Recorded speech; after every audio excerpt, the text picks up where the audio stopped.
chats here at SMITHEE TV in downtown Toronto with actor AARON Abrams.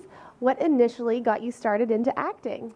I was an annoying child, and they basically wanted to, they're trying to do something with me, and I was, I don't know, 8, and they put me into acting classes, and it sort of stuck as a way to get cheap attention.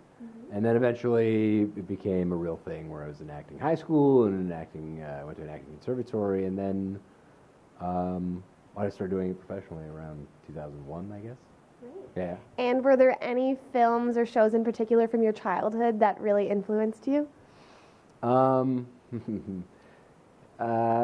Yeah, I really liked Neil Simon as a kid growing up. I know that was a thing. And James Bond movies. I always had the thing where I really wanted to be a James Bond villain. Oh. Yeah, which is ridiculous. But I would always be making like weird. I would always like take my sleeve off and put like a golf club in it and be like, I'm Wedge Man or whatever, and you know Wedge Man. Yeah. I mean, that's about it. I sort of grew up on Bill Cosby albums and George Carlin albums, and that's, I think, generally what was my first obsession. And what is your acting process like? How do you get into character? I mean, research always helps. I think each part demands different things. There's an acting class in town here that I try and take as often as I can, and it's a Meisner class, which is a technique that's, my conservatory wasn't. I'm not a big Shakespeare guy or anything like that. I love that stuff, and you learn it, but I was more of an improvisation guy. So there's when you improv, it's just this is a different thing, right? So that's basically where everything comes from, is just like being alive and listening and all that stuff. And you wrote the film Young People Fucking, which you also won a Canadian Comedy Award for. I did. I committed to it. Yeah, and what was the inspiration behind writing that film?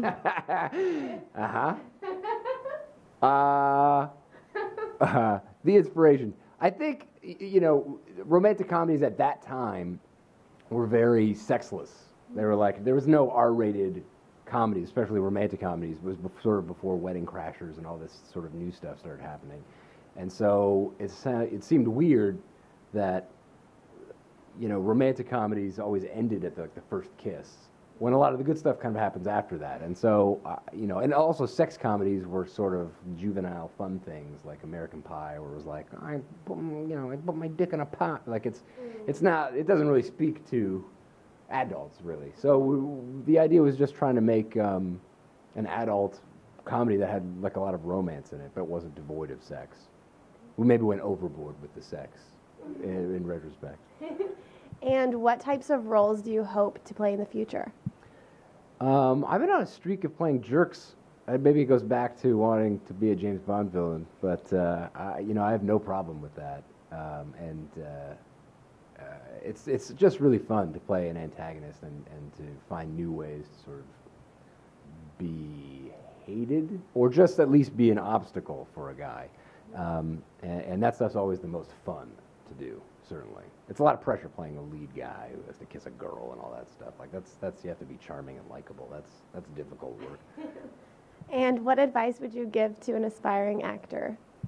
I would say, I think, and certainly if you're in school for acting, at some point there comes a time where you're like, and now I'm done. I would say never stop with classes and never stop doing that stuff. It's really, it's unlike other skills where you sort of reach a point where you don't need to do that anymore. I think it's always good to keep that stuff sharp, and that's where, I think a lot of actors try and put their time and energy into like headshots and what do I wear and maybe I'll grow a goatee.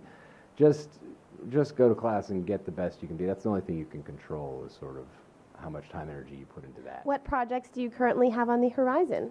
There's a show called Hannibal that should be coming out, I don't know, but soon. And we've been shooting it for many months now, and it's great. It's about Hannibal Lecter, and it stars Lawrence Fishburne and Mads Mikkelsen as Hannibal, and Hugh Dancy as Will Graham, and it sort of takes place before the movies did. So this character, Will Graham, is a expert serial killer sort of profiler, and he's sort of pulled out of self-imposed retirement to go on the hunt, and in order to take care of him, because he's sort of emotionally and mentally fragile, they hire a doctor to sort of be his psychologist to take care of him, and that's Hannibal Lecter, of course, has some weird secrets of his own, and it's great. It's a haunting show. It's from Brian Fuller, who's like a genius and a visionary, and has amazing directors. It's going to be the best looking show on cable, on network television for sure, and it's just a thrill to be on there and just work with those guys every day. It's the best. And tell me a little bit about your character. I play Brian Zeller, who's a forensic expert on the show, and he's sort of used to being the smartest guy in the room, and then they bring in this new character played by Hugh Dancy, who's very eccentric and also probably quite good at his job, and so we butt heads quite a bit, and I sort of don't trust him, but it's a constant conflict and battle between me and Hugh, and it's really a lot of fun. Yeah. And where's the best place to find out more information on you and on your projects online? IMDb, I guess, is the right answer. Yeah. There we go. Great. Okay, got that one right. Hannibal, just keep looking out for it. I mean, it'll be out they'll start billboards and things like that. I imagine it'll be out soon, but it's going to be fantastic. Thank you so much. Congratulations, and I look forward to seeing Hannibal soon. Thanks, Katie. Thank you. I'm Katie Uhlmann reporting for Katie Chats here at SMITHEE TV in downtown Toronto.